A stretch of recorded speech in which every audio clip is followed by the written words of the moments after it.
साईं बाबा पर टिप्पणी करने के बाद बागेश्वर धाम का महंत धीरेन्द्र शास्त्री अब माफी मांग रहे हैं, गिड़गिड़ा रहे हैं साईं भक्तों से। दरअसल उन्होंने क्या कहा था, पहले आप ये जान लीजिए, उसके बाद मैं बताता हूं कि अब वो क्या कह रहे हैं।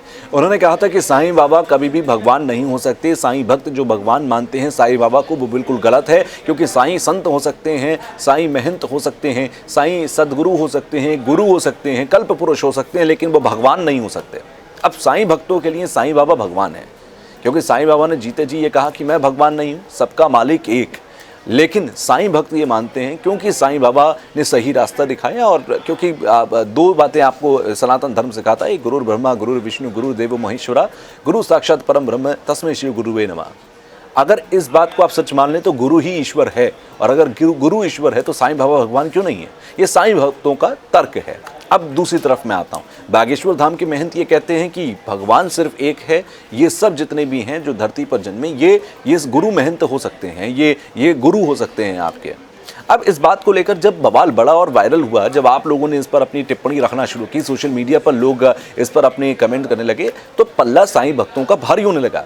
साईं भक्तों की तरफ से लगातार कमेंट्स किए जाने लगे और धीरेन्द्र शास्त्री के खिलाफ एक माहौल बनने लगा सोशल मीडिया पर, जिसके बाद धीरेन्द्र शास्त्री ने अपने ऑफिशियल अकाउंट से एक माफीनामा जाहिर किया। उन्होंने माफीनामे में लिखा कि मेरी भावना किसी को भी ठेस पहुंचाने की नहीं थी, मैं किसी की धार्मिक भावना को ठेस नहीं पहुंचाना चाहता। साईं बाबा भगवान हैं या गुरु हैं, या आपका विषय हो सकता है, मैंने सिर्फ अपने विचार रखे थे।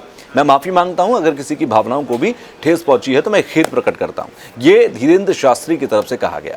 लेकिन सवाल ये है कि क्या धीरेन्द्र शास्त्री जो लगातार विवादित बयान देते हैं साईं बाबा पर दे रहे हैं, इससे पहले कई और चीज़ों पर भी बोल चुके हैं, क्या धीरेन्द्र शास्त्री की माफ़ी काफ़ी है?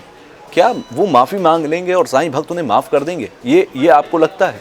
अगर आप साईं भक्त हैं, अगर आप साईं बाबा को मानते हैं, तो क्या आप धीरेन्द्र शास्त्री के इन बयानों को माफ़ करेंगे, माफ़ी मांग लेने से, खेद प्रकट कर देने से? अपनी राय नीचे कमेंट बॉक्स में ज़रूर लिखिएगा और मुझे ज़रूर बताइएगा कि साईं बाबा को आप भगवान मानते हैं या महज एक गुरु मानते हैं, जैसे धीरेन्द्र कृष्ण शास्त्री ने कहा।